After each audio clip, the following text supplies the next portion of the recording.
Hi, everybody. I should have done this a lot in my chairman office. I never actually had a press conference, I don't think. I had a few meetings in my office with the press, but it's pretty impressive. But I don't really have anything to say. No, I'm here today to announce that I'm not going to be running for a seventh term as mayor of the city of Northampton. I've been mayor since the year 2000. That means I've been mayor from first grade to graduating from high school. That seems like a long time to be mayor. I'm very proud of all the things that we've gotten done in the last 12 years. We've had stability through very difficult financial times. Not always exactly the way we'd like to have them happen, but we've done it. There's been I've worked cooperatively with our labor unions. We've managed to hold our health care costs down. We've managed to make innovative changes in city government that help to save money. So there's been stability across this time. We've seen our city departments, I think, collaborate in unprecedented ways from the time before I was here. Our public safety departments, police, fire, dispatch, building inspector, and the health department work incredibly well together. They manage to keep us safe every day. We are blessed with not one but two public school systems in our community, Northampton Public Schools and Smith Vocational and Agricultural High School. Both of those schools do an incredible job of educating our students and working, again, collaboratively together for the best outcomes for those students. We have a financial team here that I would stack up against any in the Commonwealth. Under the direction of Chris Pyle and before Chris, John Misanti, they've managed to modernize and stabilize our finances, and we've managed to hold on to an incredibly good bond rating even during these difficult times. Now, next year is going to be tough, given the amount of reserves we've been able to hold, but given the amount of state aid that we've lost over the last number of years, the fact that we've held on to our bond rating to date is a testament to their work and to wise decision-making on the part of councils and on the part I'm going to say on the part of the bond rating agencies, because they saw that we were doing good work. Everybody here that works for city government now understands that the name on their check is the city of Northampton, and the people that pay for that check are the citizens in Northampton. People don't work for the DPW or the police department or the fire department or the school system. They work for the city of Northampton, and they pull together to make the city of Northampton work for all of us. We've done a lot of work on sustainability. We have the first comprehensive plan in 30 years, and that comprehensive plan is now laying out the direction for our city to get named as a green community, to make the kind of $6 million plus investment in our buildings to save 20% on our energy costs over the next 7 to 10 years, to invest in conservation land. We've invested in more conservation and open space in my tenure than the last 5 mayors before me. The community has come together with their voice in direct democracy and voted to do things like levy the community preservation tax so that they could invest in things like open space, like recreation, like housing, and like historic preservation. That was the citizens that made that choice. The citizens came together after doing a lot of education and study and voted to raise their taxes by $2 million to stabilize our budget. And the citizens came together mostly recently and voted to raise their taxes by $10 million to invest in a new police station. We've invested in our infrastructure, a new police station, a senior center that was long overdue for our citizens, and a capital plan that will allow us to get at the various other issues that we need to get to in our city. I could go on and on and on, because 12 years is a long time, and it could be really boring if you stayed long enough. But I'm proud of the record, and more importantly, I'm proud of the citizens of Northampton that have continued to say these are our priorities. Equity and fairness in housing and education, open space and recreation possibilities, a livable community, a green community. Those are the priorities of the citizens of Northampton, and I've been honored to be able to help carry those out. At my age, my ripe old age of 56, this is not my last act. I want to have time to do one more job at least before I retire. I think, given that I was in the lucrative field of childcare before I entered city government, my retirement age will probably be about 80. So it gives me a little bit more time to find another job and do something else before I'm ready to roll off into the sunset. So with that, if there's any questions. Mayor, can you tell us when this decision was made and why you made the decision? I've been thinking about it for a while. I typically make a decision about running for office every time I've run in the January, February area. Again, I've been thinking that 12 years is a good long time to be mayor. I think the only other mayor that served for this long was Dave Musanti. So it's been coming for a little while. Have you accomplished everything you set out to do? No, there's some things I'm very excited about, and I wish I could continue to work on, but I think they're good. You know, the city's 357 years old, so there's always some project that's going to go on and be there for the next person. You know, for instance, the state hospital was started under I think maybe even Sean Dumfries' watch or before, the original discussions about that. Dave Musanti did a lot of work on it. Mary Ford did a lot of work on it. I'm thrilled that we've gotten to where we've gotten on the state hospital project. There's a lot of really good things happening there, but there's more work to do there, and I'm looking forward to seeing what happens there next. I'm thrilled that we've gotten as far as we have about the north-south rail. That project will be moving, and those contracts should be out relatively soon. But there's the decision to be made about where a train station will be, and that I think is going to be an important discussion for the city to discuss. The big questions coming out of the comprehensive plan, the Sustainable Northampton Plan, about what will our zoning look like over the next 10 to 15 years. That's going to set the stage for what growth and development look like in the city. That's a job that is going to constantly be there. I will say that councilors really play a much more important role in zoning than the mayor, because ultimately all those zoning ordinances have to be voted on by a supermajority council. So it's a different kind of decision than maybe I would have as mayor. But the mayor also is responsible for the planning department, and I think that zoning discussion is going to be a really important discussion. So those are a couple of things. One other thing that I think is going to make a big difference in terms of where the city goes in the next number of years is discussions about the court system and what the court system looks like in downtown Northampton. And we're going to be Stan Rosenberg got us a set aside in the budget to start that study on the court system, and they're in the process of doing that now. Mayor, say you were going to continue working. Any irons in the fire or any direction you'd like to look in terms of potential employment down the road in the future? Well, I was planning on being a gatekeeper at the landfill, but evidently so that's not an option anymore. Okay. Any other options? I'm going to be mayor until I'm not mayor anymore. There's a lot of work still to be done in this fiscal year. We have a budget that needs to be put together. We have a finance director retiring, so a new finance director has to be hired. We're in the middle of doing our capital plan. I'm going to be focused on that. Of course, if a job comes up, I'll be looking at other possibilities, but my plan is to be mayor until I'm not mayor anymore. Are you looking private sector or public sector? Or I haven't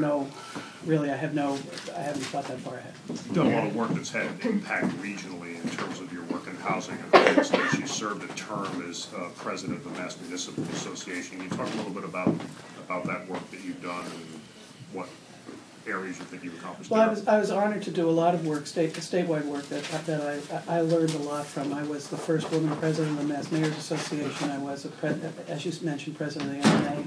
I also served on the Hamel Commission, which looked at the way state finances impacted local finances, and with John Hamel, who was the president of Sovereign Bank, and other municipal and private sector folks. I was also involved in the Federal Reserves, looking at the way state aid is divvied up to cities and towns. That's now having another look at the state level. I think some legislators have introduced a variation of that formula that a number of us worked on with the Federal Reserve.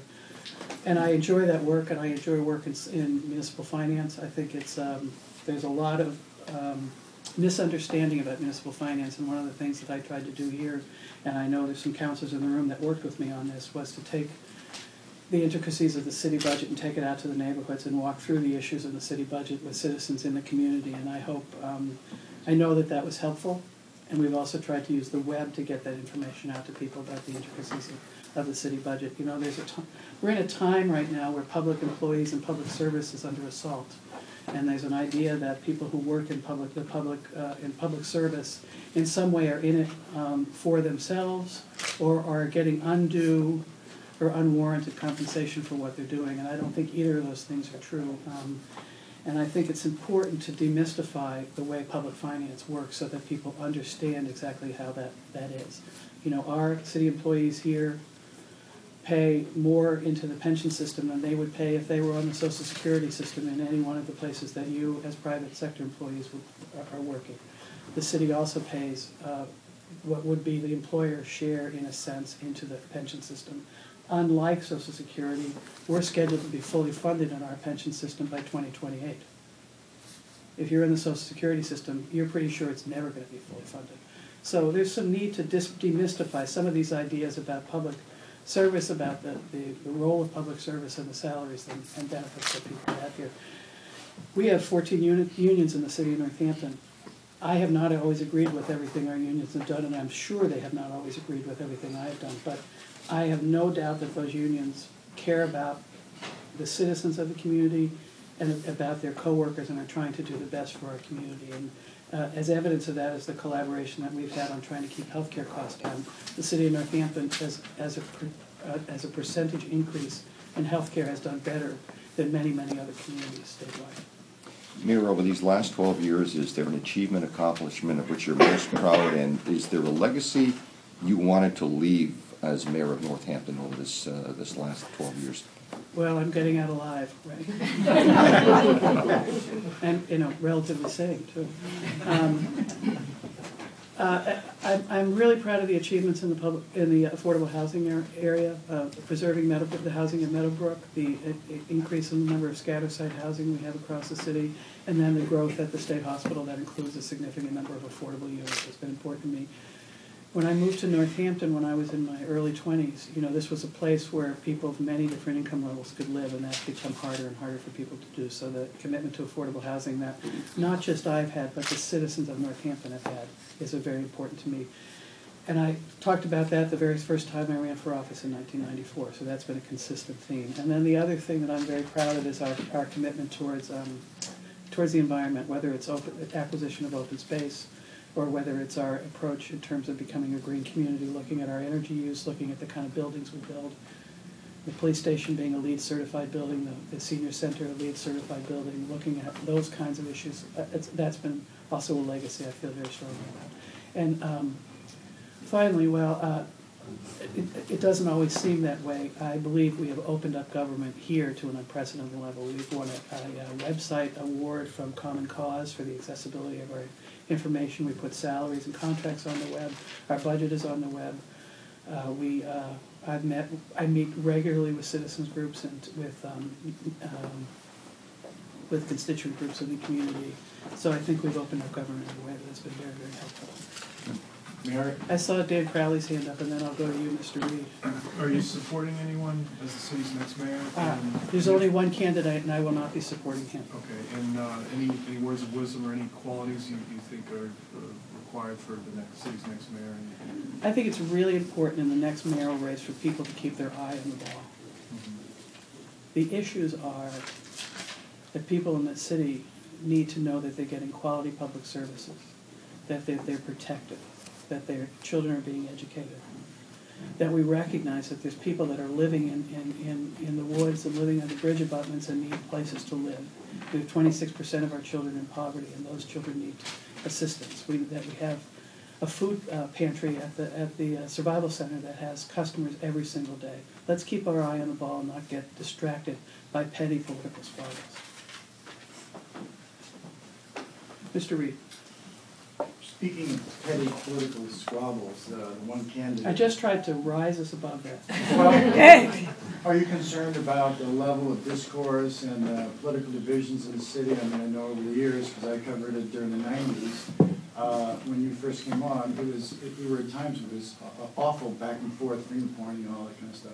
Are you concerned about the level of discourse? Or do you think it's, over the last few years, that it's risen to a more civil stage, or are you worried about these divisions? Some of us have been along round enough to remember that a previous mayor chased a previous council president into the men's room. Okay, so let's not. So yes, I think things are better. Okay, but I don't think we're well served by making the issue who said what to whom. To quote an old Irish politician, politics ain't beanbag. Okay, sometimes things get said that other people might not like. We're grown-ups. We can get over it and move on to the issue. If we're going to discuss who said what all the time, we're not going to get to the fact that we're elected to make decisions and to make changes that benefit people's lives. So I hope that anybody who is involved in these endeavors can get over the fact that sometimes their feelings might get hurt. Believe me, my feelings have been hurt.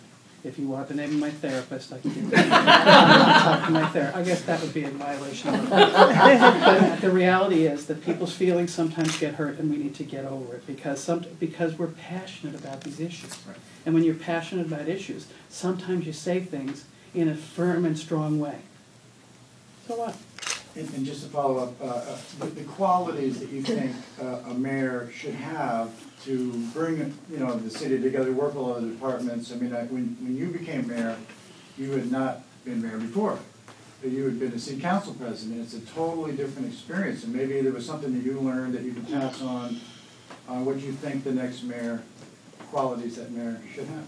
Well, I've said previously that to some folks that being mayor is like being in the HD, the 3D movie, and being city councilor is more like being at the slideshow, because you see slices of city government when you're on the city council. When you're in the mayor's office, it's running all the time, right? So it's just a different way of looking at city government. The other thing is being a legislator is different than being an administrator, and so sometimes when you're an administrator, you have to make decisions that don't please people. And I can look around this room, and I see people, every single person in this room, I've made a decision that they haven't been happy with.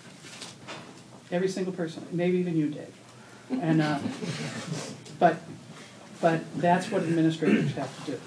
And so nobody's going to agree with you 100% of the time, and I think that's one of the things people have to bring into the idea of being the mayor, that sometimes you have to make decisions that people aren't going to like. But there's ways of doing that agreeably and not agreeably. You can't have a permanent enemy in this job, because and the next day you have to work with people. And I'll give you a good example. Ray LaBarge and I worked together on many issues. And before he would go in and call me out on the council floor and call me all kinds of names, he'd call me up beforehand and tell me he was going to do it. And that was fine with me, because I knew I would work with him again on some other issue. And Mary Ann LaBarge, who's here today, and thank you for being here, Mary. And Mary and I have not agreed on every issue, but we worked very well together over 12 years. So that's necessary to do. Does it require a lot of behind-the-scenes talk? I mean, you're saying people will call you beforehand. We've seen a lot of these divisions come out, spilling out onto the city council floor, and leaving a little blood on the floor there. And I just wonder if a lot of this job is really behind the scenes. There's been some discussion about this so-called behind the scenes. The reality is that this is politics. And people say, well, I don't want things to be political. Politics is the way we make decisions. That's what politics is. It's the way a body of people make decisions through the political process. And sometimes that means private conversations with individual city councilors. Sometimes that means a collective discussion with all the city councilors. Sometimes it means that you have a discussion with a citizen in the city council, or a group of citizens in the city council. Those are not negative things. The question is, are we getting to the results that the citizens want? And every 2 years they get to tell us. Right? Every 2 years in an election. If they don't like the results that we've gotten to, they can vote one way or another. And so I think this idea of being pejorative, using politics as a pejorative term, is not helpful. We need politics in order to make decisions collectively. That's what politics is. I forget who said it, but I think the quote is, politics is the art of the possible. Right? Given all of the people and all of the competing needs and interests that we have in the community, what's possible for us to move forward together that betters the community? That's what politics is. And I think that's a good thing. So you're proud of being a politician? I don't apologize for 1 minute for being a politician. And I think people who apologize for being a politician are being a little disingenuous, because that's how they got there. Yeah. Two questions. What do you say to the criticism that you've become insular over the past 12 years? I don't know what to say about that. I mean, I think I talked to lots of people over lots of different, in lots of different forums. Often when someone doesn't agree with me, they criticize me and say I've been insular. Often I've heard what they've said, I just don't agree with it. Second question, do you have any regrets? Yeah, in 2000 I made a decision. No. You know, I wish I had handled the discussion and debate about the landfill better, because I think that discussion was not fully vetted, and I think the city may end up regretting some of the decision-making that comes out of that, but, you know, we ended up where we are. So that's one thing I regret. I think that's probably the one that I think I didn't handle as well as I could have. What would you have done differently? You know, and that's why I'm not adding that as a big regret, because I can't really think through how that would have navigated any differently.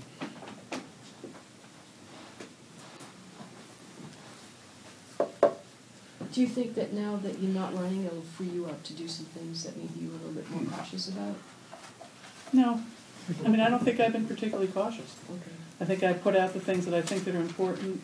You know, I've asked for, people have criticized me for asking for 3 overrides, but I did ask for 3 overrides, 2 of which passed, and I thank the citizens for doing that. And I don't think I've been particularly cautious about much, so I don't think it's going to change. Yeah. During your last few terms in particular, there's been a lot of speculation from time to time that you've been offered jobs at the state level, maybe with various state agencies. Was that the case at all during your time as mayor?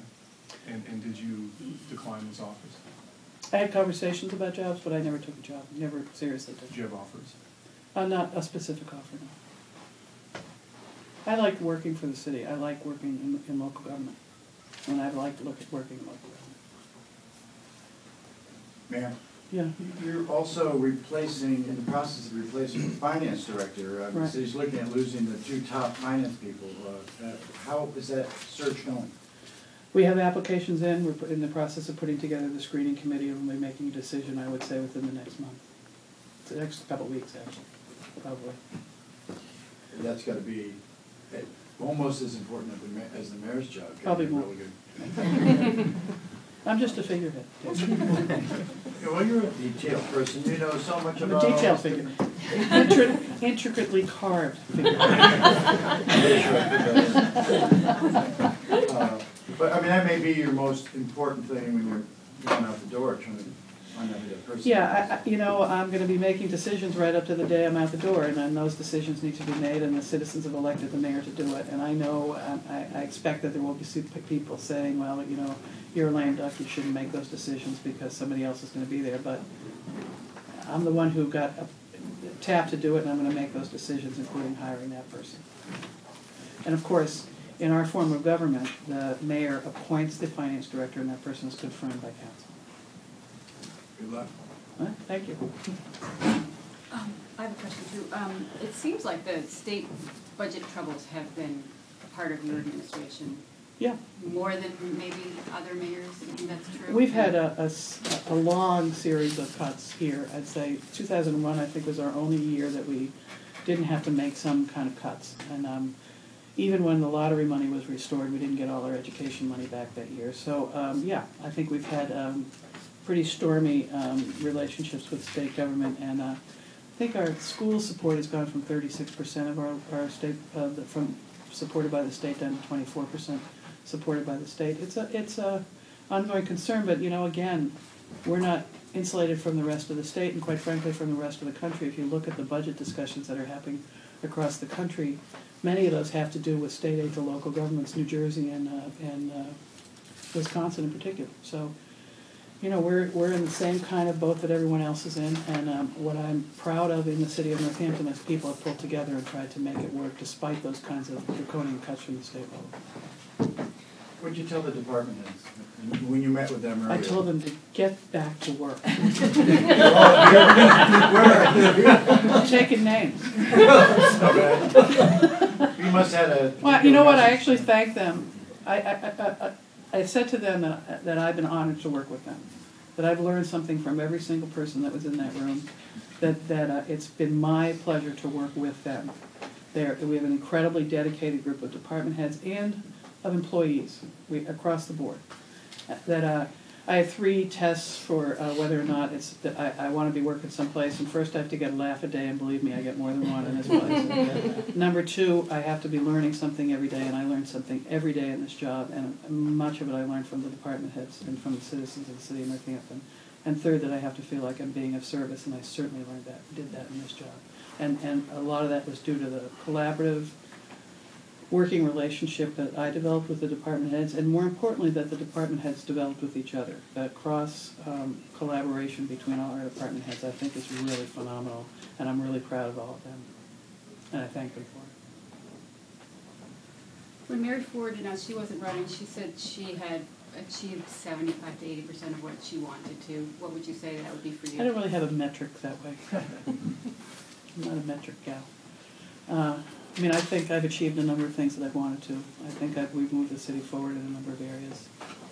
There's still more work to do, but as I said, 357 years gone by, lots more to come. So the next mayor, whoever that will be, hopefully will move the city down further along some paths. But I will say that one of the things that the city, I've mentioned a few other things, but one other thing that I think the city's going to really have to focus on is the question of infrastructure and how we're investing in our infrastructure. And how we're going to, and that's not, again, not just true for the city of Northampton, but nationally. We're all resting on the investments that were made in infrastructure 50 to 100 years ago, and at some point those chickens are going to come home to roost. And so I'm proud of the council's willingness to invest in the kinds of studies we need to understand what investment we need to make. And I would say, in terms of, you asked about regrets, I wish we had been able to get to that sooner, but we haven't been able to get to that sooner because we didn't have the budgetary ability to get to that sooner. I am proud of the fact that we've put together a very comprehensive approach to capital improvements that will allow us over time to get to those kinds of investments if the next administration stays on that path. You said you weren't going to support the only announced candidate. Correct. Why? I don't know. Is there some philosophical or policy or style? I think the citizens deserve a very in-depth discussion about the issues facing them, and I'm hoping to support a candidate who will bring that to the table. And I'll leave it there.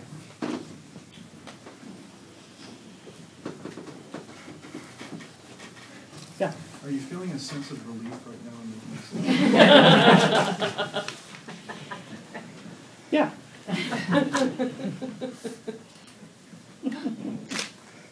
I really love this job. It's a great job. It's probably the best job I will ever have had, in many ways. But it's also a job that you are doing 24/7, and to do it 24/7 for 12 years or for 11 and a half years is a long time. And the phone rings at night. You're not quite sure what's going to bring.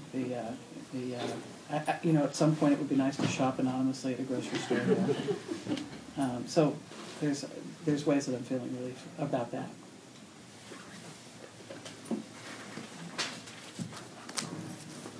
Any other pressing questions?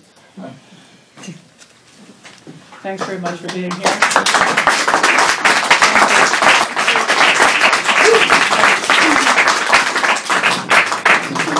Okay, get rid of the gizmos.